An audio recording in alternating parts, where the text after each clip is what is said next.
esa imperturbabilidad de ánimo de afrontar los avatares de la vida de una manera pues lo más serena, lo más tranquila, lo más ecuánime posible, ¿no? No es nada de tenerla, sino de buscarla. Siempre estamos hablando de hallar, ¿no? De buscar y hallar la serenidad, de encontrarla, ¿no? Y más que nada yo creo que ahí es lo que hace ver que es algo que no tenemos. En los momentos difíciles, en las cosas difíciles, acuérdate siempre de mantener la mente ecuánime, aequam mentem. Pero es muy posible que Epicteto viviera ese ideal estoico de manera más pura, más, no sé, más lejos del poder, más lejos de ambiciones. Eso es lo que decía Gurdjieff, ¿no? Si te vale, vale. O sea, cuando viene y le preguntan, maestro, ¿esto me vale? Siempre lo dice Ramiro, ¿no? Y dice, pues, si te vale, vale. Si te vale para ti. O sea, que el ejercicio que hagas, pues siempre es mejor hacerlo con conciencia que hacerlo con la mente divagando para un lado y para otro, ¿no? Porque entonces no te está sirviendo, además, lo mismo que te serviría de la otra manera.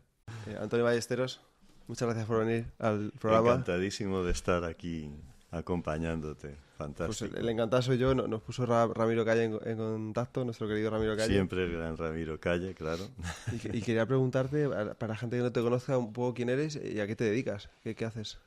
Bueno, yo fundamentalmente siempre he tenido un grandísimo amor por la literatura y acabé haciendo, pues, estudiando filología y especializándome en filología inglesa, fundamentalmente. Y nada, ahí estoy, pues fui escalando por los distintos y procelosos pasillos de escaleras del mundo universitario, que quita bastante la ecuanimidad en algunas ocasiones. Bueno, supongo que como todo. Y nada, pues soy catedrático de literatura, bueno, de filología inglesa, pero me especialicé desde siempre en literatura. Y eso es fundamentalmente, o sea, profesionalmente, bueno, y también de una manera, no sé cómo decir, emocional también, pues siempre me he dedicado a la literatura. Soy un lector ávido y en ello estoy. Qué bueno. Trabajando. Qué bonito. En literatura gótica. Me gusta todo, la verdad, o sea que... Además, yo doy fe porque solo en este libro, Historia de la Serenidad, que es el principalmente que vamos a hablar, aquí hay una investigación, una lectura y un trabajo de muchísimos años. Sobre todo es amor por lo que hago y, aunque por supuesto la mayoría de los autores que hay ahí, también hice unos años de clásicas y entonces siempre he tenido un gran amor por toda la literatura. Me especialicé en literatura inglesa pues porque, bueno, siempre he tenido un cuelgue por... Había dos razones fundamentales, Shakespeare y los Beatles. Fueron las dos razones fundamentales así para elegir una u otra trayectoria, pero vamos, me gusta la literatura en general, me encantan pues todos los clásicos de todas las... y todo lo bueno que haya por ahí. Pues leo. A veces, claro, no tengo el tiempo necesario porque esta es la paradoja, que te dedicas a la literatura y a veces es difícil encontrar tiempo para leer. Pero vamos, yo siempre antes de dormir tengo que leer un rato porque si no es como que me falta algo. Y bueno, esa es un poco la historia y la trayectoria, ¿no? Uh-huh. Y bueno, pues son autores los que aparecen ahí en el libro, la mayoría, pues también me interesa, claro. La literatura tiene muchas vertientes y variantes, ¿no? Entonces, pues todo lo que se acerca a ella, el arte, la filosofía, sobre todo también, pues siempre me ha interesado mucho y sobre todo la filosofía clásica. Qué bien. Pues me encanta porque ya sabes que yo hablo de estoicismo. Claro. Entonces he visto aquí Séneca, Marco Aurelio y me tiré, ¿no? Sí. Quería empezar leyendo, si te parece, unas líneas del prólogo de Ramiro Calle. Claro. Que me parecen muy, muy convenientes para empezar, que es esta historia que dice...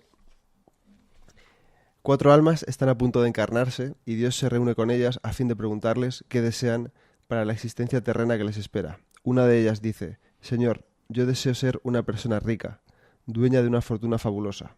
Otra expresa: deseo, Señor, tener mucho poder a lo largo de toda mi vida. La tercera dice: mi mayor deseo es poder viajar, conocer todos los rincones del mundo. Y la última solicita: Señor, yo no quiero otra cosa que una mente serena. Eso solo será suficiente. Otórgame, te lo ruego, una mente serena. Y sigue aquí: sin serenidad no hay nada de lo que podamos disfrutar verdaderamente. es verdad. ¿Cómo defines tú la serenidad, una mente serena? Bueno, es muy difícil. Realmente definir la serenidad es uno de esos conceptos que resulta complicado, ¿no? Además se han dado pues varias definiciones un poco normativas, ¿no? Pero bueno, yo la identifico mucho con la imperturbabilidad de ánimo, ¿no? Lo que precisamente Séneca, ¿no? y Marco Aurelio, ¿no? De alguna manera hablaban de esta idea estoica de la tranquilitas animi, la tranquilidad del ánimo, la imperturbabilidad del ánimo. Es, pues eso, en las circunstancias de la vida tratar, sobre todo yo, más que la teoría, y en este sentido, y tú eres mucho más práctico que yo en ese sentido, ¿no? Más que nada sería esa la perspectiva, una perspectiva práctica que va más allá, ¿no? De lo que es el concepto, la palabra, ¿no? De esa imperturbabilidad de ánimo, de afrontar los avatares de la vida de una manera pues lo más serena, lo más tranquila, lo más ecuánime posible, ¿no? Entonces, claro, siempre lo digo, ¿no? Que con el concepto de serenidad pues aparece siempre la idea, o sea, la palabra el verbo que se utiliza mucho con serenidad no es nada de tenerla, sino de buscarla. Siempre estamos hablando de hallar, ¿no? De buscar y hallar la serenidad, de encontrarla, ¿no? Y más que nada yo creo que ahí es lo que hace ver que es algo que no tenemos. Si estamos tratando de buscarla, estamos tratando de hallarla, y siempre pasa con la serenidad, ¿no? Hallar la serenidad, cómo hallar la serenidad, cómo buscar la serenidad. Y justo eso es lo que de alguna manera resiste la definición como tal de qué es exactamente serenidad, ¿no? Pues, etimológicamente viene de serenitas, del latín, de eso, una idea de tranquilidad, de calma de la mente, ¿no? De imperturbabilidad de la mente, de ecuanimidad. Y esa es un poco la idea. Pero no de todas, si te das cuenta, en el libro no, en ningún momento pongo una definición normativa o una definición así taxativa, ¿no? de lo que es la serenidad, porque ninguna de las que había me gustaban demasiado. Eran demasiado, quizás, ¿cómo te diría? Demasiado intelectuales. Claro. Y en realidad no me parecía que definían la serenidad en su verdadera esencia. ¿Y crees que es o sea, ¿cómo la relacionas con la ecuanimidad? Porque lo has dicho varias veces, ecuánime, pero Sí. ¿crees que una lleva a la otra? O sea, yo no sé si viene antes la gallina o el huevo. Claro, yo no sabría tampoco decírtelo, pero que una de las palabras o uno en ese campo semántico de la serenidad, ecuanimidad aparece siempre, ¿no? De alguna forma, ecuánime, ¿no? Esa igualdad de ánimo es lo que significa, ¿no? Hay me parece, creo recordar que es de Horacio, hay una frase muy bonita que dice in rebus arduis memento servare aequam mentem, perdón. En los momentos difíciles, en las cosas difíciles, acuérdate siempre de mantener la mente ecuánime, aequam mentem, ¿no? Y esa unión entre la ecuanimidad y la serenidad, yo creo que es... no concebiría un concepto o un sentimiento, mejor dicho, o una emoción sin la otra, ¿no? Claro. Ecuanimidad, serenidad, igual que su tranquilidad de ánimo, etcétera, son términos que de alguna manera son intercambiables, ¿no? Pertenecen al mismo campo semántico de alguna forma. Y que si estás sereno, es más difícil interpretar todos los eventos de la vida de una manera ecuánime, mejor que si estás estresado, por ejemplo. Y si estás ecuánime, o si te intentas mantener ecuánime, también es más fácil mantener la serenidad, porque lo que te pasa por un lado o por otro te va un poco... Claro. Te mantiene indemne de alguna manera, ¿no? Entonces... Así es. ¿Qué grandes referentes de este libro o no de este libro? Porque... Sí. Encuentras para ti en la serenidad, o sea, en Oriente o Occidente, me da igual, pero cuando piensas en gente serena o que en teoría fueron serenos, porque no lo sabemos.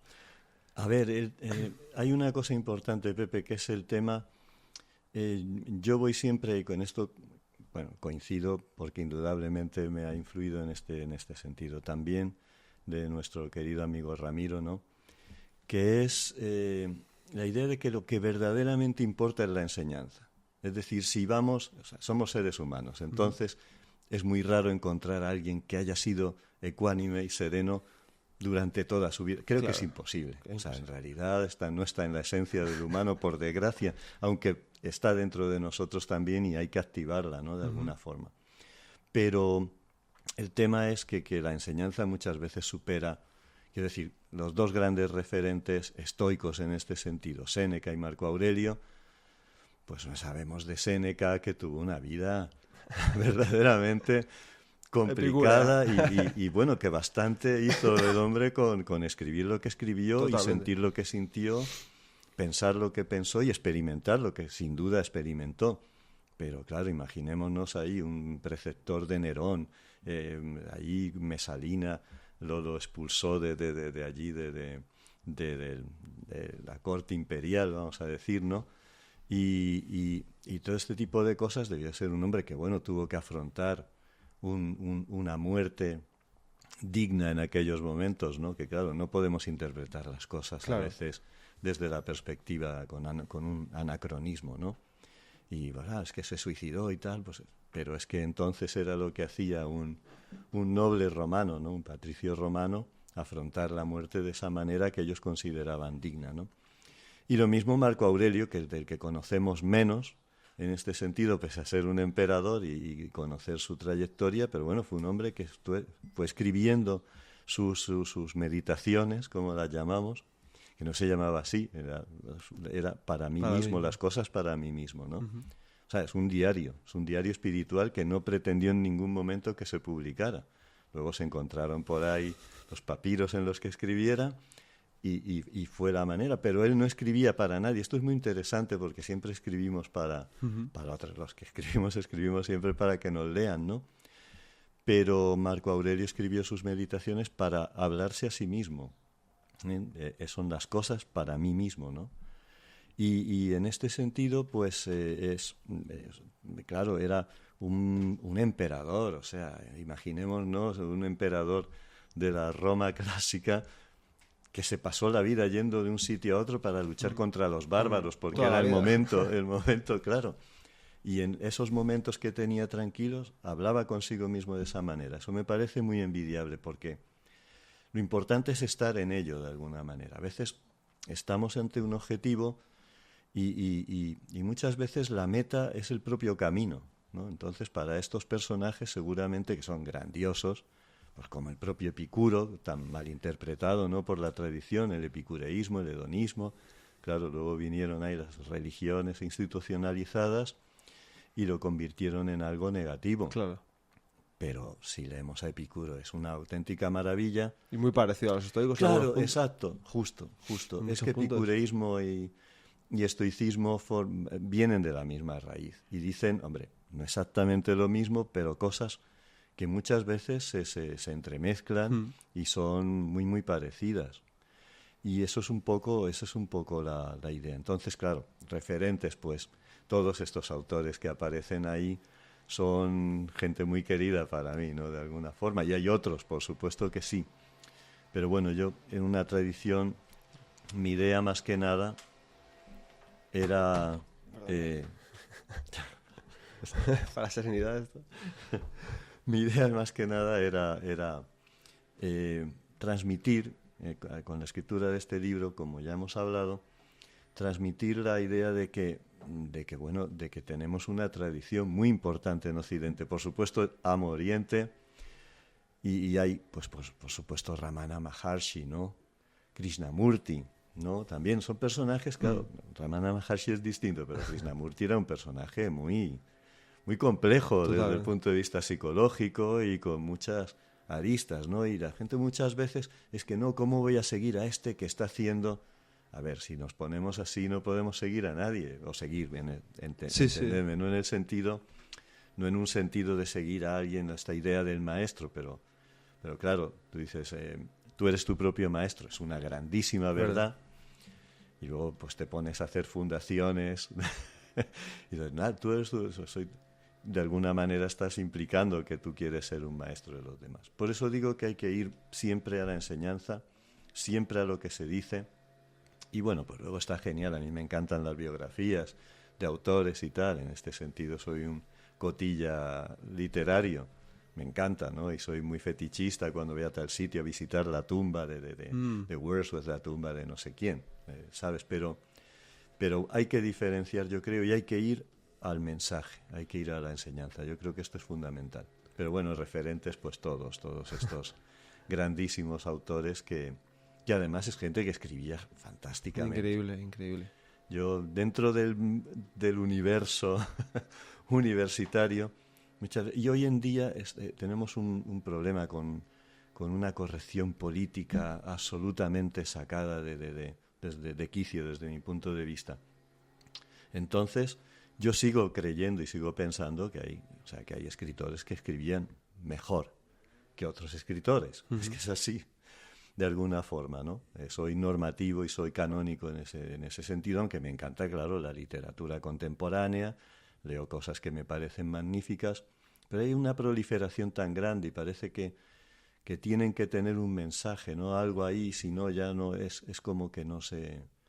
Y eso, sufrimos una epidemia de corrección política para mí muy nociva desde este punto de vista artístico, estético, etcétera, ¿no?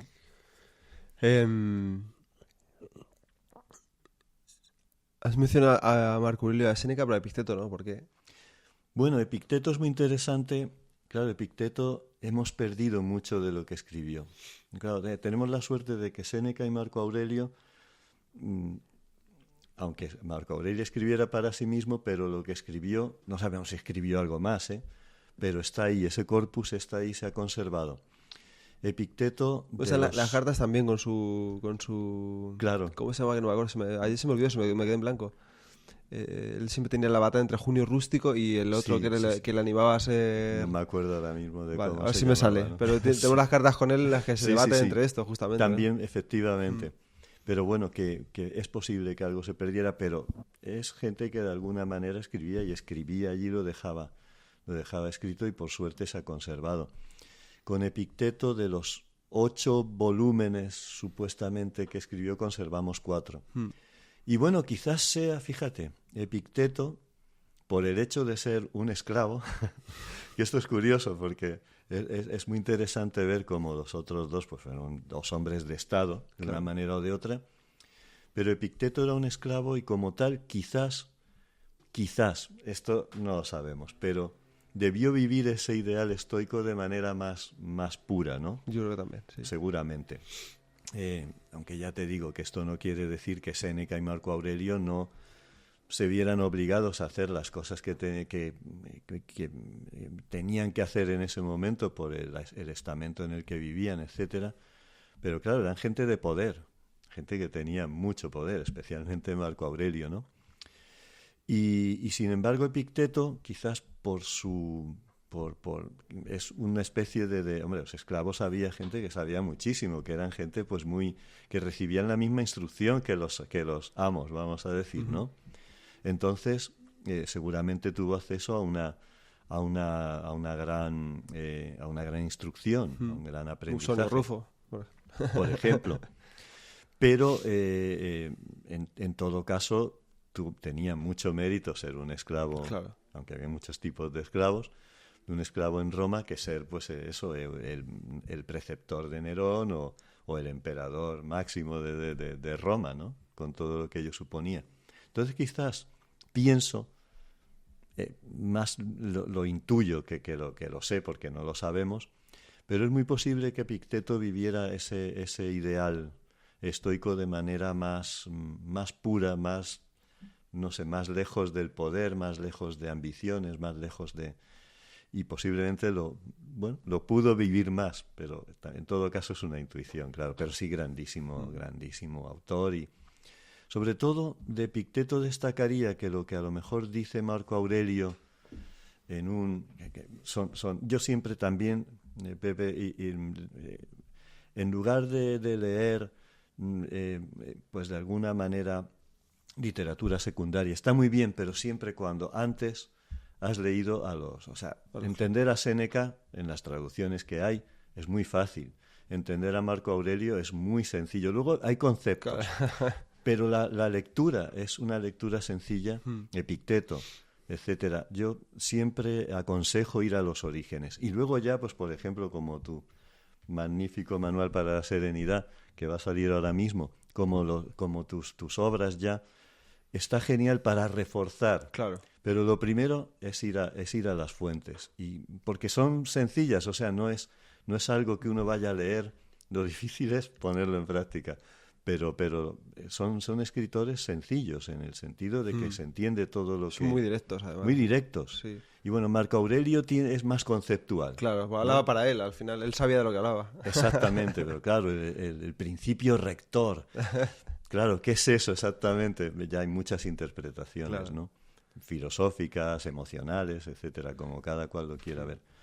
Pero en este sentido, pues sí que es cierto que hay que ir de alguna manera a los orígenes, que hay que ir de alguna manera a las fuentes, y luego toda esta literatura que con este fulgor que tiene hoy en día, como siempre con la ambivalencia del humano, que encontraremos unas cosas y otras, pero es mejor leer a los clásicos, en el sentido de leer a los autores originales y luego ya indagar en todo ello con los comentarios que hay, que son valiosísimos, como en tu caso, como en otros casos que son muy valiosos, ¿no? Y ponerlo en práctica, que es lo que decía el propio Epicteto, ¿no? El otro día justo estaba leyendo un extracto suyo que decía, además me hace mucha gracia porque él era como muy interpelativo, ¿no? Y es como, dice esclavo, no sé. Eso es lo que quería decir, que los aforismos de Epicteto son estupendos porque no están escritos de manera retórica, cosa que sí sucede en Marco Aurelio. Claro. Y que sucede en menos medida en Séneca, pero también, es decir, que Séneca, cuando escribe las cartas a Lucilio, está escribiendo para un personaje culto. Claro. Cuando escribe a su madre, también una matrona romana cultivada y que de alguna manera entendía ciertos conceptos que a lo mejor el pueblo llano no entendía, ¿no? Que bastante tenía con sobrevivir, claro. Pero en el caso de Epicteto lo bueno es que va, directo al corazón, ¿no? Al sentimiento, a la emoción, y es mucho más directo, y eso hace que el mensaje sea más asimilable, ¿no? De alguna manera. Esa sería la diferencia fundamental. Y me parece muy, muy interesante, y por eso la importancia que tiene. Pero date cuenta que se lee mucho menos. A ver, vamos a decir que todo se lee, por desgracia, poco ahora mismo, ¿no? Todo lo que remite pues a algo que ya alguien cree que tiene la mínima dificultad. Y por eso vienen muchos libros de autoayuda, para mí barata, ¿no? Que de alguna manera tergiversan el mensaje. Totalmente. Porque lo que hacen es, pues no voy a dar nombres, ¿no? Por si alguien quiere decir que todo el mundo es muy libre de leer lo que quiera y tal. Pero bueno, a buen entendedor, pues el aquí y ahora, eso está. Está en el principio de todo autoconocimiento, toda autoayuda, y dicho de mejor manera y de forma clara, contundente y además bonita, que ¿por qué no? Es decir, si algo entra con una estética en este sentido, pues será mucho más, de ahí el poder de la poesía muchas veces, ¿no? Claro. Pero claro, es que la gente ya no lee poesía. Eso, vamos a lo inmediato. Esta es una sociedad que ha pasado siempre, pero ahora mismo está corregido y aumentado, ¿no? Entonces vamos a lo más inmediato, vamos a fórmulas, a remedios, ¿no? Dame tal cosa para esto, para estar bien. Venga, este libro que dice 4 recetas. Que bien puestas estaría genial. Es decir, en última instancia, lo de Marco Aurelio y lo de Séneca y Epicteto, pues son recetas, si lo quieres ver así. ¿Por qué no? Remedios, ¿no? Remedia, como se decía en latín, para el alma, para el ánima, etcétera, ¿no? Pero lo malo es cuando todo esto se tergiversa y se pone, no, lo voy a explicar yo, que pues, si lo explican muy bien todos estos autores. Y está genial hacer compilaciones, como en tu manual, etcétera, ¿no? Y ahora, lo bonito es que a partir de ahí la gente se vaya al origen, se vaya a la fuente, lo lea y diga, pues qué bonito esto, ¿no? Y cómo resuena conmigo, ¿no? Como se dice ahora. Sí. Te quería preguntar genial, eso. ¿no? El resonar. Que justo yo, en defensa de la autoayuda barata, sí. yo empecé leyendo autoayuda barata. Bueno, ese es lo más pero justo al ver que eso no me funcionaba y que en realidad era pues vacío. Se te quedaba Sí. corto. Claro, pues eso me ha llevado a esto, me ha llevado a leer a Claro, cosas más claro, profundas. sí. O sea, creo que es una puerta de entrada para la gente que cuando vea que en realidad pues muchas cosas no sirven para nada, Claro, dices, pero aquí qué hay, ¿no? Ya cuando veo mencionar a Séneca, y entonces ya vas a la claro, fuente. claro. Claro. Eso es lo que decía Gurdjieff, ¿no? Si te vale, vale. O sea, cuando Claro. viene y le preguntan, maestro, ¿esto me vale? Siempre lo dice Ramiro, ¿no? Y dice, pues, si te vale, vale. Si te vale para ti. O sea que es indistinto. Yo, más que nada aconsejo porque bueno, es de alguna manera dar un rodeo para llegar a lo que... Pero es perfecto. Si, lo malo es quedarse en mensajes, ¿cómo diría? De alguna forma que tergiversan pues a estos autores que no hacía falta tergiversarlos, Claro. ¿no? Entonces, no, lo voy a explicar. No, pues si está, se puede explicar perfectamente. Igual que se puede explicar el cristianismo a través de las palabras de Jesús, sean, en fin, ya sabes que los evangelios y tal, hay pues muchas visiones sobre esto, ¿no? De la historia del cristianismo, etcétera, que por cierto el cristianismo tiene un trasfondo estoico absoluto porque Totalmente. surgen casi al mismo tiempo, se expanden casi al mismo tiempo y tiene mucho de estoicismo, ¿no? No de epicureísmo, como se entendía en aquel momento, pero sí de estoicismo. Y el problema es este, ¿no? Que se tergiverse el mensaje. Está bien hacer eso, pero tú pon lo que dijeron esos con la autores con la fuente, y eso está genial porque es una manera que te lleva, pues eso, en última instancia, a si quieres profundizar, ir más a la raíz, ¿no? Pero no perderse, y sobre todo no perderse en eso, en recetas un poco vacuas que son interpretaciones un tanto, para mí, equívocas de lo que es el mensaje auténtico, que es muy transmisible, muy inteligible, muy entendible, y creo que está genial. Y luego, pues ahí comentar eso, pues por supuesto, como haces tú en tu libro, en tus libros, etcétera, es fantástico. Y luego ofrecer, pues eso, una guía, ¿no? una guía, como haces tú, práctica, que es lo que en realidad Claro. importaría más. Es lo que importaría más. Hablando de tú que eres un gran practicante y también y conocedor de la cultura de Oriente, ¿qué diferencias? O sea, yo creo que al final ambas culturas intentado llegar a lo mismo, pero por caminos Claro, más o menos claro. distintos, algunos parecidos, otros distintos. ¿Qué diferencia ves entre las prácticas de Oriente y Occidente? ¿Cuáles son las principales? Bueno, es muy interesante, es una gran pregunta. Mira, hoy en día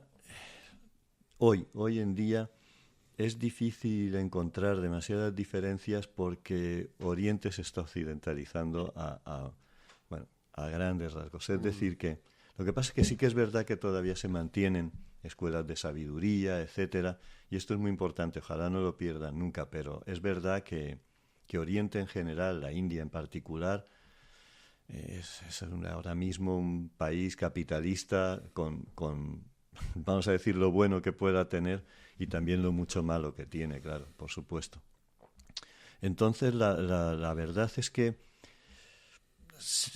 sigue habiendo, debe ser muy difícil encontrar ahora, tampoco es un tema que conozca mucho, pero sí que conozco pues a los grandes sabios indios pues de no hace tanto y los más antiguos, como Ramana Maharshi, que es un grandísimo sabio, ¿no? Krishnamurti mismo, aunque se le nota mucho que le educaron los teósofos, es que... Pero es muy interesante porque tiene una base también occidental, ¿eh? Claro, tiene una base de teosofía occidental, aunque él renegó de ella, pero donde te educas y te crías siempre te va a quedar algo, ¿no? Totalmente. Claro. Y luego, claro, pues evidentemente son culturas diferentes, ¿no? Entonces, pero al final es lo que de alguna manera tú has sugerido, ¿no? De manera indirecta, y es que y has dicho que es que el mensaje prístino, el mensaje puro en última instancia, pues al final va a acabar siendo el mismo, ¿no? Entonces, pues eso, tú fíjate, de Buda, pues todas las escuelas de budismo que salen, ¿no? Pero fue un grandísimo sabio, un sabio enorme que al final vas a la esencia y llegas un poco... Los mensajes de verdad son pocos y muy contundentes. En Epicteto, en Buda, en Jesús, para quien... entonces, realmente de lo que es la esencia de ese mensaje no hay tantas diferencias. Pensemos también una cosa, Pepe, que es que la Grecia clásica bebió muchísimo de Oriente. Claro. Todo lo que era, digamos, las tierras de influencia griega era el Asia Menor. Era el Asia Menor. Y entonces, pues la verdad que les llegaban había expediciones también. Alejandro Magno tiene una nábasis, la nábasis de Alejandro Magno, que van allí, ven a los gimnosofistas, a los gimnosofistas, como les llamaron ellos, los sofistas que hacían gimnasia, ¿no? A los yogis de aquel momento. Es decir, que bebieron de Egipto. Séneca, por ejemplo, estuvo... La pena es que no sabemos mucho porque eran misterios, eran como misterios ocultos que iba la gente a iniciarse en ellos. Los misterios de Eleusis, por ejemplo, cerca de Atenas. Marco Aurelio fue allí, creo, ¿no? Marco Aurelio estuvo en Eleusis. Todos estos grandes personajes, estos grandes sabios, tenían mucho interés por lo que es muy importante, por formarse, claro, por aprender. O sea, no era gente que cogía 2 textos, que entonces además era difícil, sino que iban a las fuentes, incluso a esas fuentes de conocimiento. Y bueno, sabemos que Séneca estuvo en Egipto, pero por desgracia no. Escribió una obra sobre la India, pero que por desgracia no se ha conservado. No sabemos si estuvo o no estuvo, qué pensaba sobre ello. Qué bueno. Y sería fantástico, pero por desgracia no se ha conservado. Quizás porque toda la tradición occidental es muy mental. Entonces todo es claro. Platón, Aristóteles. Platón tiene mucho también. ¿No? Claro, ha primado el racionalismo y esa quizás es la gran diferencia entre una cultura y la otra, entre una vía y la otra. Que a pesar de todo, en el pensamiento occidental hay mucha influencia, una influencia tremenda del racionalismo platónico y sobre todo aristotélico. Además, a diferencia absurda casi entre ciencias, letras, entre Aristóteles más como científico, en realidad eso es una construcción absolutamente irreal. Porque, a ver, Platón era un gran poeta, indudablemente, aparte de todo. Pero Aristóteles también era de alguna manera un grandísimo escritor, ¿no? Y que además le interesaba todo, ¿no? La física, la metafísica, no sé, la zoología. Es que era un personaje una persona que miraba el mundo como globalidad. Esto es muy interesante, claro. Luego está todo conectado al final. Totalmente. Porque luego, además, todas estas filosofías también, hoy estamos volviendo a ello a través de la ecocrítica y de todo esto, ¿no? Pero es que beben mucho de la naturaleza y del contacto con la naturaleza, que en aquellos tiempos lejanos era mucho más sencilla que hoy en día, porque estaba integrada, las ciudades estaban, las polis, no las ciudades, incluso Roma salías un poco y te integrabas en la naturaleza alrededor. Y todos los poetas escriben de eso, ¿no? Y de esa edad de oro, no ya para ellos un poco perdida, en la que lo urbano está venciendo completamente a lo natural. Todo esto creo que tiene mucho que ver con ese deseo de escapismo, de buscar, de escapismo en el buen sentido, de escapar de lo externo para mirar en lo interno, que al final es lo que todos los sabios que en el mundo han propugnado. No retirarte esto Marco Aurelio, sabes que tiene una frase fantástica que describe este auge del turismo que tenemos hoy en día, que vas a cualquier lado, dices, ¿qué hace esta gente escapando por ahí? No sé qué. Sí. Si en realidad lo que tienes que mirar, el gran viaje es hacia tu interior, el viaje real es hacia ti mismo. Justamente dice, no hace falta, la gente se va a los retiros, a los campos, a la playa, a la montaña, claro, pero puedes retirarte en ti mismo cuando tú quieras. Si puedes estar en tu habitación perfectamente, hombre, que sí, que es atractivo, es decir, que no lo critico, está genial, siempre y cuando no te adoctrinen, claro. Eso sí. Si no te adoctrinan, pues está genial irse a hacer un retiro, si tú, yo qué sé, sobre todo si tienes una vida por muy azarosa, que estás ahí la familia, esto, lo otro, el trabajo tal, pues es verdad que aunque puedas retirarte a ti mismo, lógicamente es más complicado. Está bien que esa práctica diaria, pero luego en realidad, pues hombre, si te puedes ir a un sitio y eso, siempre y cuando no te cuenten historias y no te estén contando cosas raras y tal, normales, pues, quiero decir que es muy lícito, me parece genial, Pero ciertamente, o sea, al final son todo vías para uno ponerse frente al espejo y decir, Esto es lo que aquí hay. es donde tengo que trabajar, porque voy a trabajar, ¿sabes? Bastante tenemos con lo que tenemos, ¿no? Si cada persona hiciera esta introspección personal, pues el mundo seguro sería un sitio muy Totalmente. distinto. Justo Ramiro le preguntaba en una entrevista, oye Ramiro, ¿tú crees que, ya vamos a la sociedad moderna, ¿no? Pero dice Ramiro, ¿tú crees que la gente podría ser una sociedad estoica? No sé, y dice Ramiro, no te preocupes por eso porque jamás va a ocurrir. No te preocupes, no le des vueltas a ese tema, nunca va a Eso es ocurrir, así, nunca va a ocurrir. por desgracia seguramente, pero es verdad que al final pasa eso, que, a ver, es que el camino del autoconocimiento, y a todos no, a mí mismo me pasa, evidentemente, yo no soy ningún iluminado, ¿qué va? De hecho, lo de la iluminación es un término que a mí me resulta más allá de lo humano y Y por es lo tanto extraño. tengo muchas reservas. No digo que no haya habido algún iluminado genial, o incluso que haya gente que, como Ramiro también, lo estamos citando ahí, como Ramiro muchas veces también, hay gente que es un yogui natural, no necesita hacer Claro. por lo que sea. Hay cosas que uno no sabe, muchas cosas, y los grandes misterios de la vida y de las cosas son justo a donde no podemos nunca llegar. Es una realidad humana, ¿no? Pero esto por lo que sea, hay gente que es un yogi sin necesidad de haber hecho ninguna clase de yoga ni de nada. Naturalmente es una persona iluminada, entre comillas, ¿no? Pero en general a la mayoría nos cuesta muchísimo llegar a algún resultado. Eso es así. Y hay que ir con humildad hacia ello, porque si no, pues realmente la soberbia está totalmente contraindicada. Yo voy a iluminarme aquí en 2 días que voy a hacer este retiro con este gran gurú. Ya. Eso, $10,000. ob- exactamente, obviamente. Claro, en esto Estados Unidos ha tenido mucho. A ver, también ha hecho que hay que mirar siempre ese otro lado de la realidad, ¿no? Y también han hecho que se conozcan también muchas Sí, cosas, que la gente se interese por ello, pero claro, hay un momento en que tienes que disociar, ¿no? Hay un instante en que tienes que disociar y, y ver que, bueno, que realmente el problema es cuando se convierten las cosas en un negocio, como está sucediendo con el estoicismo. totalmente, totalmente. Y eso es tergiversar completamente el mensaje y hacer que en última instancia se llegue a la insatisfacción.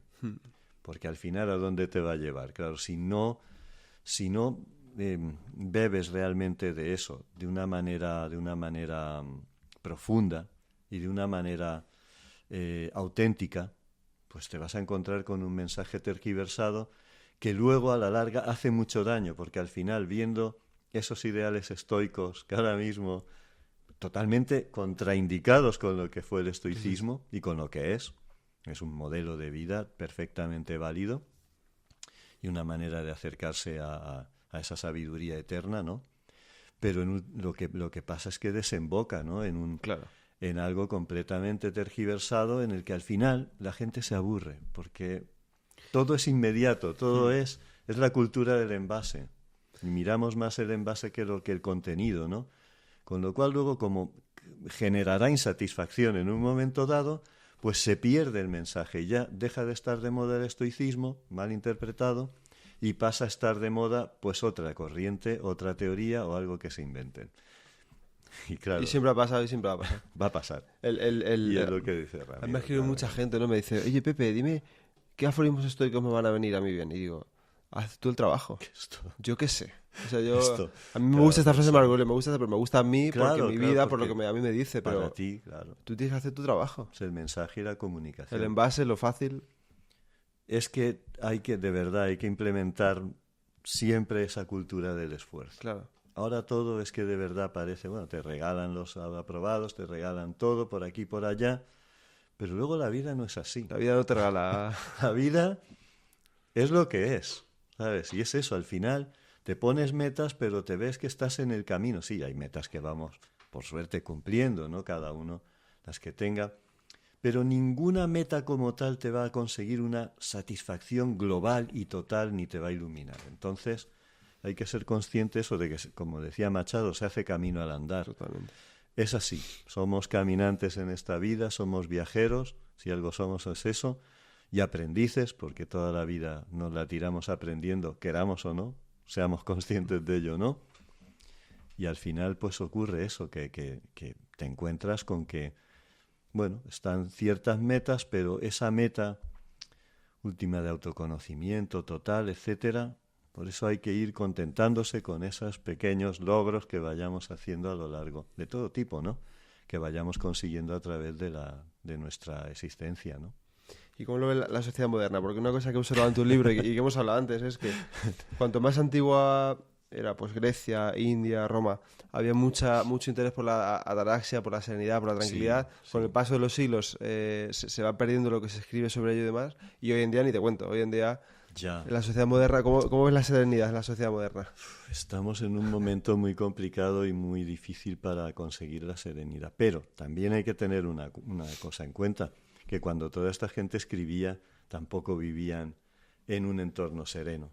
Esto es muy importante. Quizás el problema ahora es eso, que no hay estas mentes clarividentes. Hombre, alguna hay, claro que sí, por supuesto. Tú, por ejemplo. Bueno, Ramiro, ¿no? Pero que dais una enseñanza desde la práctica, ¿no? Que es lo importante, ¿no? Y por supuesto que debe de haber, pero ahora es que todo se consume muy rápidamente, ¿no? Incluso los movimientos filosóficos van pasando. Mira, desde que yo estoy en la universidad ha habido, la teoría literaria está muy relacionada con el pensamiento crítico y con el pensamiento teórico. Y las cosas se quedan de alguna manera viejas. En 10 años, una cosa que fue todo el mundo, estuvimos ahí haciendo una exégesis. Por eso yo siempre insisto a los estudiantes, vosotros leed los textos primero, no leáis a alguien, que es lo que estábamos diciendo, no leáis una teoría sobre un texto que no hayáis leído. Primero lee el texto, a ver qué te dice a ti, disfrútalo, porque la literatura es muy disfrutable. También los cursos de lectura rápida que hay. Sí, bueno, un libro al día. Es como, ¿cómo te vas a leer un libro? Eso es ridículo, porque para empezar, puede que se haga, pero es que no lo disfrutas. Claro. Es que no lo disfrutas. Eso está bien para leerse el listín telefónico y decir, Sí. debes memorizar aquí, que ya no existe, por supuesto, ni necesitamos. Pero eso no te va a valer realmente para el conocimiento, para la sabiduría, ¿no? Claro. Hay una diferencia entre conocimiento y sabiduría, ¿no? Entonces, claro, pero pensemos, volviendo a lo que me preguntabas, es que yo hago muchas digresiones, es el hecho de que la vida tampoco fue fácil en los momentos en los que escribió. Mira, Séneca, lo que más estábamos difícil es que hablando, ahora bastante, yo creo. Jolín, o sea, guerras. muchísima pobreza, guerras continuas y constantes por un lado y por otro, y ahí van cayendo las civilizaciones como castillos de naipes, ¿no? Y momentos.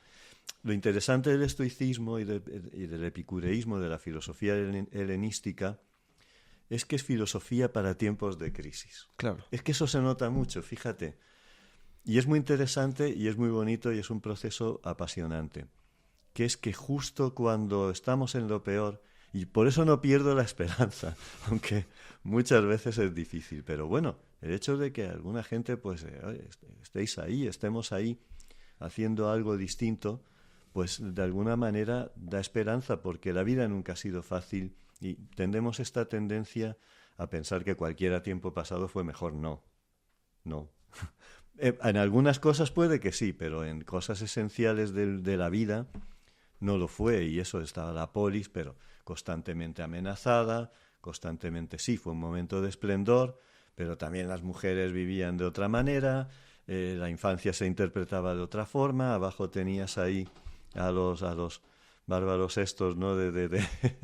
Luchando, de los 300, luchando por espartanos. Los espartanos, que era casi no sé si diría que era una civilización, Claro. era una cosa muy brutal, muy bestia, ¿no?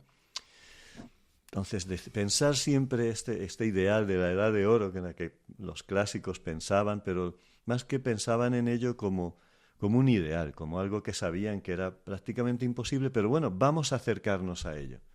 O sea, el hecho de acercarse a ese ideal, pues ya era positivo. Entonces es difícil, pero yo pienso que cuando todas estas cosas estén... Mira, la manera, los políticos en esto, si quisieran de verdad cambiar el mundo en este sentido, y que a la gente no les interesa, evidentemente, se puede hacer que tengamos perfectamente, cultura pero no ni tal, quieren. porque entonces a la hora de depositar una papeleta te lo pensarías muchas veces.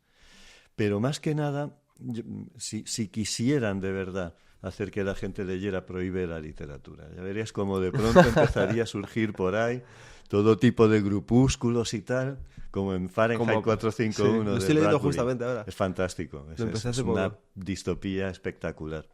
Y un gran libro sobre el amor a la literatura, ¿no?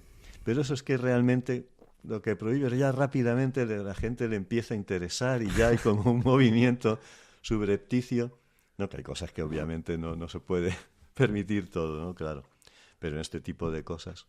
Y esa es un poco la cuestión, ¿no? Y tal como yo lo veo. Es decir, lo que hay que hacer es eso, es seguir en ese camino, volver a las fuentes. Estoy hablando también muy en teoría, pero bueno, el intento ya es muy positivo. En el momento hay una cuestión fundamental. En el momento en el que tú estás cultivando tu ser, ese principio rector del que hablaba Marco Aurelio, ese momento en el que estás meditando, en el que estás, como dice también Thich Nhat Hanh, ese gran maestro vietnamita, ¿no? En el momento en el que estás preparando una ensalada de manera no mecánica y pensando, es que me tengo que ir a trabajar, que no sé qué, y ahora me tengo que hacer la ensalada, qué tal.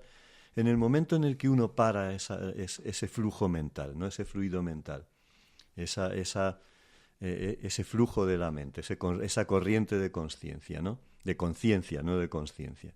Lo que hay que cultivar justo es eso, ¿no? Estás besando a la persona amada, no estés besando a la persona amada y pensando en qué vas a hacer dentro de 5 minutos. Claro. Es ridículo, porque no estás disfrutando de la vida. Ese es el problema. Y lo mismo sucede, pues eso, en el milagro de vivir despierto, ¿no? Me parece que es el título en castellano. ¿Cómo lograr el milagro de vivir despierto? ¿De quién es ese? Thich Nhat Hanh también, vale, de Thich Nhat Hanh. Es precioso, además es un librito eso. Es que, como todos los que tiene él. Como los que tiene él, de 50 páginas. Y dice lo que tiene que decir. Y es cierto, tenemos que la consciencia, ese momento en el que estás haciendo algo de manera consciente, no estás haciendo daño a nadie. Claro. Eso es fundamental. Eso es un principio rector absolutamente maravilloso. Estoy meditando en ese momento. No será bueno, será malo, pero no estás fastidiando a nadie ni estás haciendo daño a nadie. Estás esa lectura consciente, disfrutando además de estas cosas, ¿no? Ese momento en el que, porque es que te cambia la vida, de hacer la ensalada, es que no llego, es que tal, hacerla de manera consciente, haciendo un ejercicio tan aparentemente, no sé, no sabría casi cómo definirlo. Sí, como ¿no? ordinario. Ordinario, si quieres. Claro, la palabra está contraindicada con eso, pero para entendernos, un ejercicio así tan cotidiano, pues se puede convertir en un momento de autoconocimiento. Y de práctica espiritual. De práctica espiritual, si lo ves así, o ética. Llámalo como quieras, si alguien piensa de espíritu, etcétera, pero es que no tiene ni siquiera... Es fundamental, ¿no? Este tipo de pensamiento, parar la mente, ¿no? Esa mani que decían, siempre me refiero a ello porque es que me encanta. Además, los grandes poetas lo hacen muchas veces, ¿no? Describen este momento, ese momento en el que está claramente más allá de las palabras. Existe la palabra como soporte, pero la palabra te lleva y te conduce más allá, ¿no? Y se para la mente, ¿no? Y esos momentos de sublimidad que son siempre, pues, muy efímeros, porque... En cuanto quieres darte cuenta ya se ha ido. Bueno, pero ese momento es un momento en el que la mente se para. Tú ya no estás pensando, no estás ideando, no estás recordando, ¿no? Porque todo eso son procesos mentales. Y ese momento, pues yo qué sé, la contemplación de un atardecer, la contemplación de los ojos de la persona amada, algo que en ese momento te quedas como extasiado y no estás pensando, no estás metiendo el lenguaje que siempre... el vehículo de la mente. Esto es lo bueno que tienen los grandes poetas, que con palabras te generan, o con arte, con una pintura, es el poder maravilloso del arte, ¿no? Como terapia, en el sentido de que te llevan más allá de lo que es el soporte físico y te llevan más allá, te conducen a otro plano. Eso te iba a decir, porque me gusta mucho cuando hablamos de serenidad. Muchas veces hablamos, es como siempre se suele relacionar con meditación o ejercicios o yoga, Claro. pero también el arte da serenidad y la música y la poesía. Total. Ayer estuve con un pianista, entrevistando a un pianista, Eso es fantástico, y claro. él me decía que, incluso llevándolo más allá, ¿no? Yo vengo de una familia de músicos, o sea Pues que... dice que hay gente que le escribe diciendo que su música le ha salvado la vida y que les ha evitado Claro, cometer errores muy gordos gracias a la música. O sea, muchas claro, veces, claro. ¿Cuántos, no sé, eso de abrir un libro y encontrar una frase, por lo que sea, que de pronto te desnuda, te hace ver algo de ti mismo, te produce una revelación? Es maravilloso. El arte en todas sus facetas es absolutamente terapéutico. La música, además, que no tiene soporte, excepto para el músico, excepto para el intérprete, claro, es una vía sublime porque además no metes la palabra.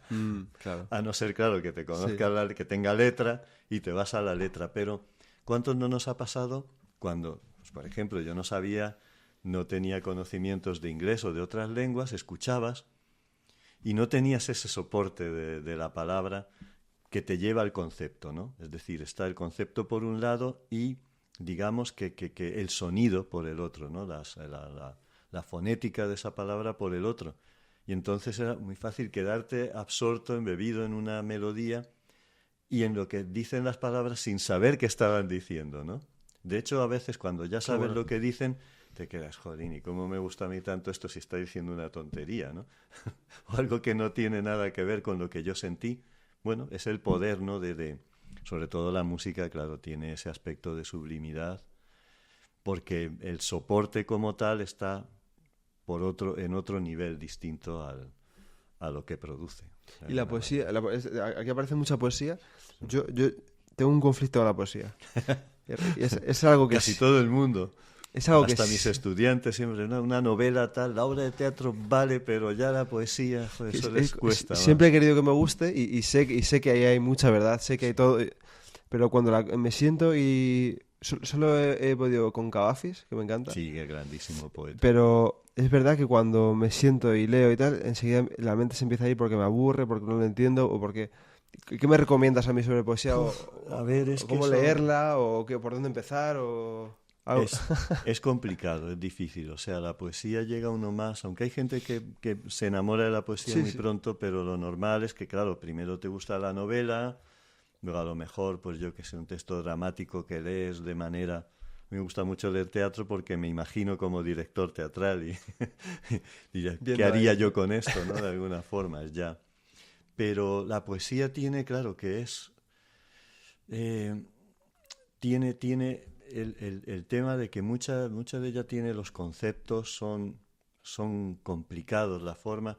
Claro, hay que pensar que la poesía, la forma no te sale tan fácil como cuando estás narrando, aunque depende, ¿eh? Ujú. Por ejemplo, me gusta más escribir poesía que escribir prosa, o traducir poesía, traducir prosa. Porque el ejercicio de traducir la poesía es como te metes en los mecanismos Ujú. de ella.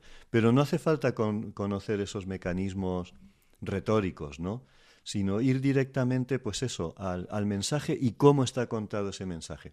Pasa que no se nos enseña a leer poesía. Así como se nos enseña a lo mejor, ya no, pero Ya. en tiempo se nos enseñaba, pues el comentario de texto, tal, tal, tal, o a interpretar una Entonar determinada, o cómo interpretar un cuadro, Ujú. por ejemplo. Bueno, que tampoco estamos hablando como si esto se hiciera, no se ha hecho casi nunca. Pero con la poesía hay una especie de temor reverencial, una especie no sé cómo decirte, que se la tiene como algo sagrado, algo que en Sí, realidad lo fue, porque la poesía es lo primero que se escribe, claro. en realidad, porque tiene el poder sagrado de la palabra. La palabra, el lenguaje es sagrado en la mayoría de civilizaciones antiguas, ¿no? Yo diría que en todas, sino de una manera o de otra. Entonces la poesía tiene todavía como ese aura, ese halo, pero bueno, como todo también es un esfuerzo para hay quien tiene sabes, que capta por lo que sea, Claro. pero si no, pues es un ejercicio, pues mira, como la meditación mismo, Sí. que hay que esforzarse pues es una manera de llegar a desentrañar un poco los mecanismos de la poesía. Y es muy gratificante. Yo la recomiendo la poesía es más terapéutica. Hombre, a lo mejor los apólogos, los cuentos, porque cuentan de manera muy sencilla un mensaje, pues eso, los cuentos de la India, que tantas antologías tiene Ramiro, ¿no? Y otras personas, ¿no? Que son fantásticos porque pues, lo que puedes leer en una novela lo lees en ese momento en un cuentecillo de una página y es como más consumible para estos tiempos ni para siempre, ¿no? Pero la poesía es muy, muy gratificante cuando te entregas a ella y ese te entrega, puede ser una meditación. Claro. Puede ser una ¿Y meditación. alguna que me recomiendes? Que sea... Ya, claro. Uf, es que hay tantísimos. Es lo mismo que te acabo de hacer. Eso ya sí que, fíjate, es más fácil para mí decirte 4 pensadores o 4 que decirte, pero pues los que están, por aquí, ejemplo, en el libro, no he venido a hablar de mi libro, como dijo aquel. Yo sí. Pero, pues yo que sé, Whitman, por ejemplo, es magnífico. Es que depende, porque hay poetas para cada momento, para cada instante.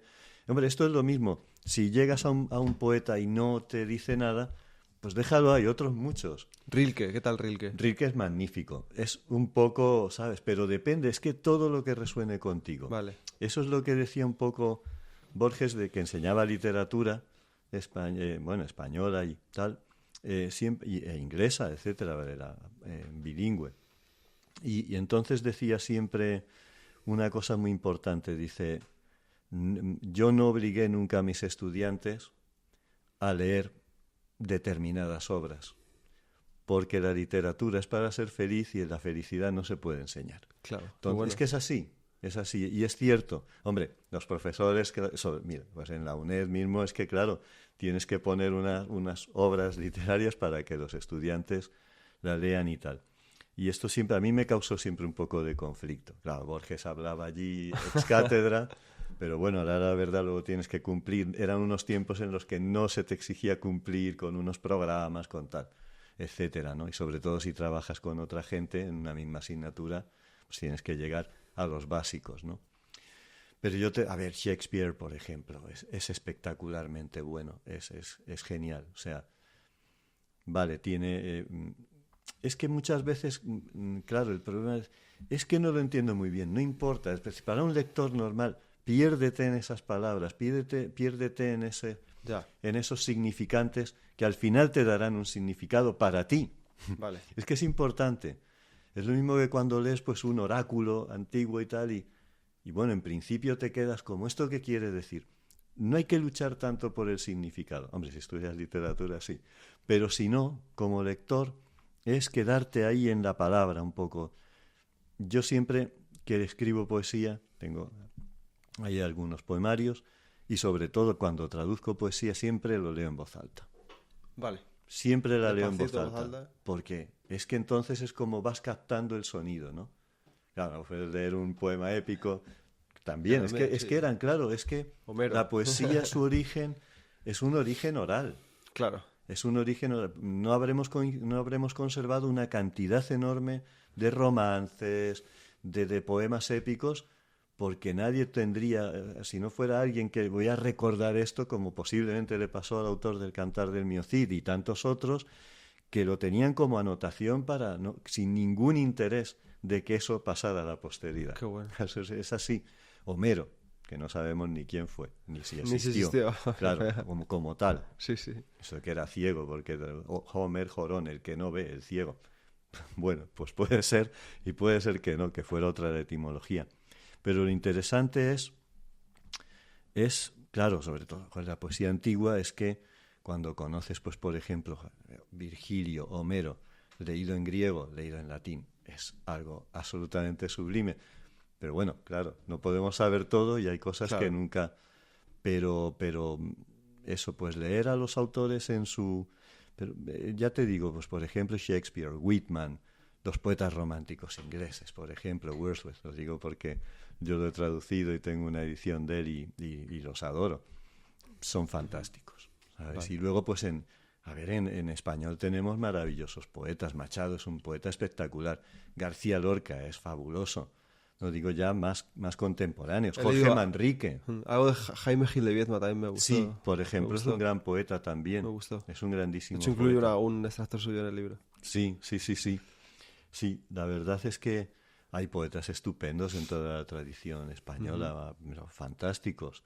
Claro, te vas a Góngora, en un principio puede resultarte, pero esto es lo mismo, conforme es gratificante en el sentido de que tú vas leyendo y vas a ir metiéndote en otras cosas, ¿no? Siempre suele ser así. Y antes de pasar a las preguntas finales, sí quiero ver la parte práctica contigo. ¿Cómo practicas tú la serenidad a diario? ¿O cómo la intentas? ¿Has sido alumno de Ramiro Calle 18 años? Sí. Fui mucho tiempo y vamos, me sigo considerando discípulo él no le gusta la palabra maestro y siempre dice hermano espiritual, pues vamos, digamos que me consideraré siempre hermano espiritual de él y de otras personas que me han influido en la vida en este sentido, ¿no? Y que me han dado... A ver, lo importante es lo que hagas tú en tu entorno. O sea, trato de poner conciencia en cosas. Por supuesto, no lo consigo todo el día, como seguramente no lo consigue nadie, ¿no? Claro. Pero ese estar en el intento es ya importante. Claro. El hecho de decir eso, acordarte de estás preparando lo que sea.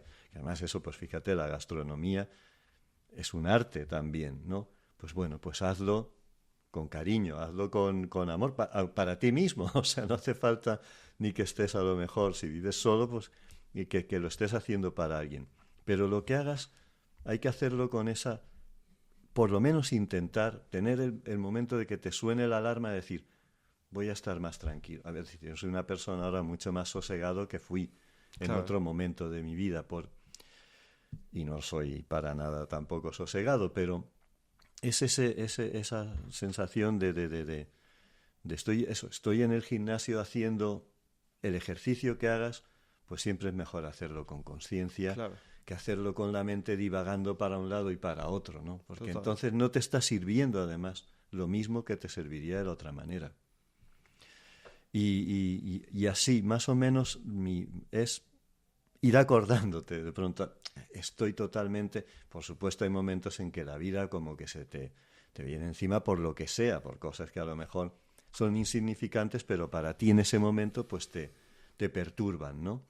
Pero bueno, lo que yo trato de hacer, muchas veces sin conseguirlo, es intentar estar en esa conciencia, parar un poco la mente, parar esa gran charlatana, ¿no? Como decía Santa Teresa de Jesús, grandiosa La poeta, loca de la por casa. cierto, sí, la loca de la casa, ya está aquí la loca de la casa, esa mente parlanchina que constantemente es que llega un momento que el tema es que tenemos que intentar ver cómo ese lenguaje interior nos va llevando. ¿Cuántas veces pues a veces eso, estoy afeitándome, tal, no sé qué.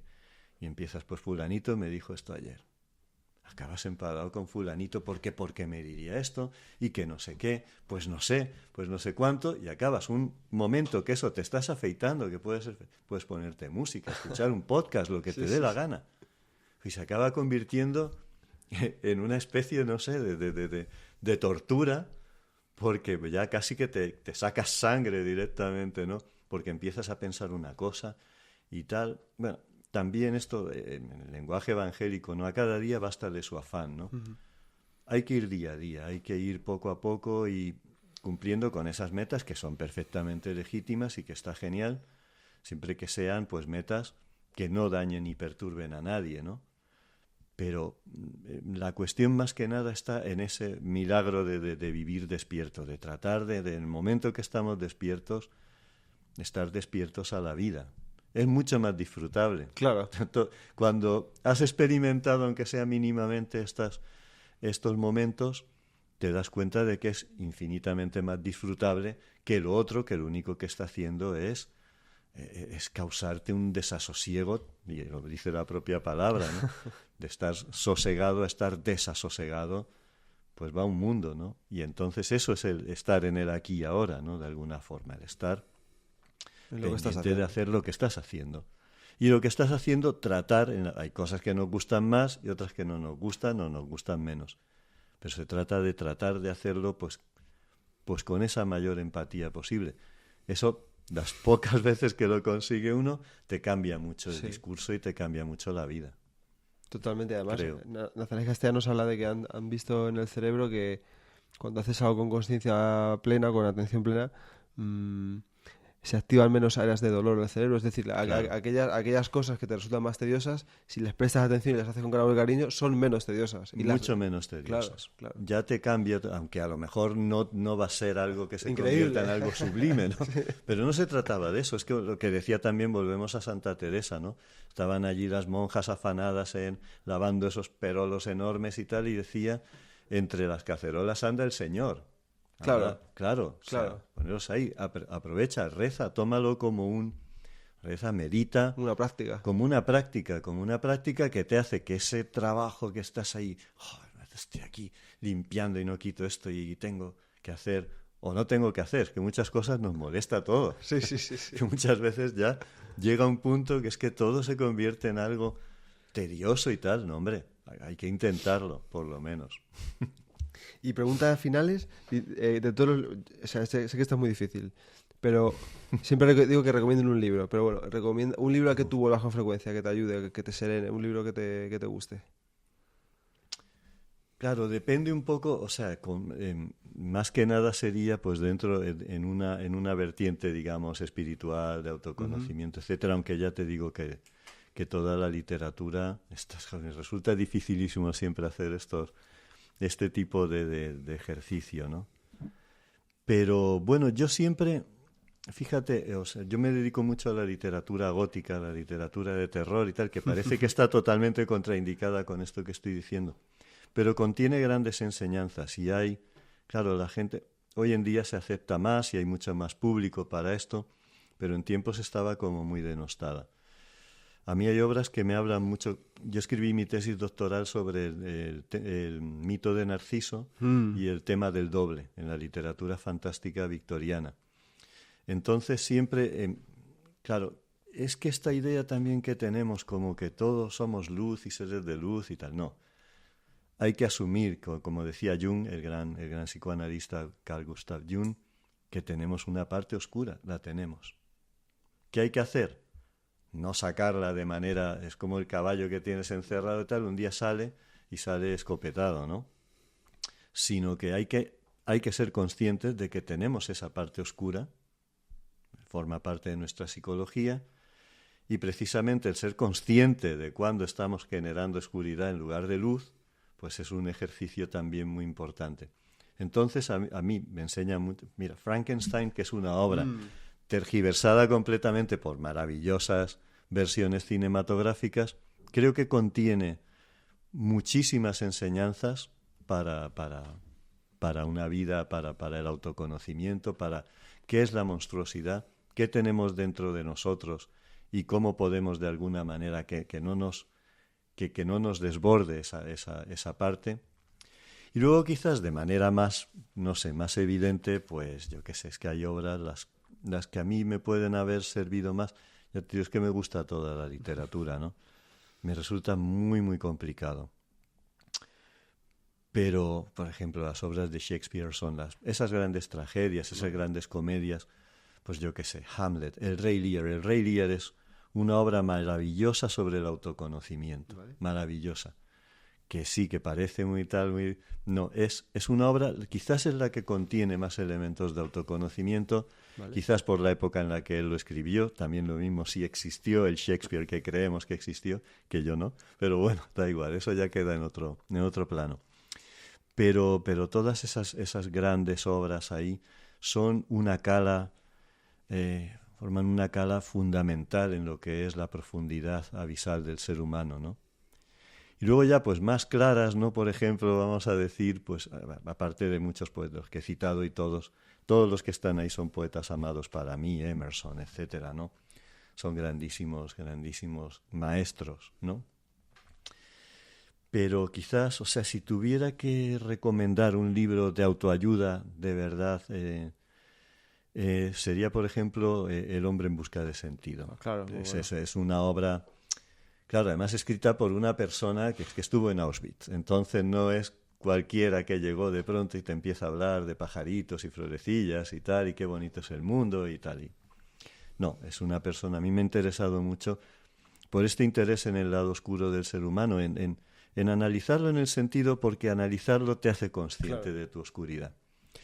Entonces me interesa mucho la literatura del Holocausto. Creo que es muy interesante hacer, ahora que se están muriendo todos los supervivientes de los campos de concentración, que ya apenas están quedando por razones obvias, creo que sería importante hacer un homenaje a estas personas. Yo desde el punto de vista de la literatura, que es lo que sé, hasta cierto punto, al final llega uno a eso de que solo sé que no sé nada, al final es así. Y bueno, está bien. Vale. Pero sí es verdad que esta obra, por ejemplo, es una obra, a pesar de estar escrita desde la sombra, muy luminosa, que cualquiera puede perfectamente leer, ¿no? Y entender. Y es de las obras que a mí más, dentro de, ya te digo, lo que yo llamo, pues eso, autoayuda barata, porque hay autoayuda muy buena, pero está eso, es que hay grandes pensadores, grandes personas que vienen, y que las habrá, por suerte, que exploran, ¿no?, al ser humano desde esa perspectiva y te arrojan luz sobre ti mismo y sobre lo que somos. Y al final eso es que estamos todos conectados. Parece una cosa, eso parece... Sí. Esto es una de las grandes fórmulas de la autoayuda barata, pero es que es verdad. Es verdad. Es que estamos todos conectados, pero no todos los seres humanos. Estamos conectados con todo, ¿no? Por eso es muy importante, no desde el punto de vista de esta retórica, digamos, pues eso, políticamente correcta, ser conscientes de dónde estamos, de qué hacemos y tratar de hacer el menor daño posible dentro de cómo está el mundo, a lo que somos, a nuestro entorno, que es lo principal, porque si tú en tu entorno te estás comportando de manera ética, ya estás cambiando el mundo. Por lo menos tu entorno ya ha cambiado. Y eso, si todo el mundo hiciera eso, claro. pues el mundo sería un lugar distinto, claro, que es una utopía, pero vale. ¿Una persona a la que me recomiendas entrevistar? Una persona... dentro así, ¿no? Sí. A ver, pues sí que me pilla un poco, porque seguro que hay gente estupenda. A ver, está esta chica que es que ahora mismo no sé si la conozco ahora mismo, claro, la conozco por el nombre sobre todo, que es Cristina, que es profesora que es practicante de yoga y tiene también un canal de YouTube, Yoga en Vida, Vale. se llama. Es muy recomendable, una persona fantástica, Vale, pues como tú también, o sea que la verdad que es que ahora mismo estoy viendo que no me sé, ¿ves? Falta de atención, la busco. que no me conozco, es también amiga y de Ramiro. Ramiro colabora mucho con ella. Vale, pues le pregunto. ¿Y dónde puede encontrarte la gente que quiera saber más sobre ti? ¿Cómo? Ah, pues, bueno... ¿O sobre tus trabajos o...? Normalmente, a ver, tengo una página de Facebook y tal. ¿Vale? Y de Instagram. El Instagram lo consulto muy poco. He llegado ahí hace poco. ¿Vale? Pero bueno, o sea que busca Antonio Ballesteros González, seguro que va a salir. Y a nivel ya, si a alguien le interesa como más académico y tal, pues poniendo también lo mismo y tal, encuentra mi página con todo mi currículum y todo esto, que es aburridísimo, un montón de páginas. No le interesará a nadie, supongo, pero bueno, si alguien tiene interés, ahí vienen Muy bien. mis datos profesionales y se me puede contactar conmigo allí. Muchas gracias. Un Muchas gracias por este rato. un gran placer, la Me pasa verdad. muy bien. Ha sido muy, muy disfrutable, que es lo importante. Hemos estado presentes aquí Sí, ahora. exacto. Muchas gracias, Antonio. Gracias a ti, Seguimos Pepe. hablando. Seguimos hablando.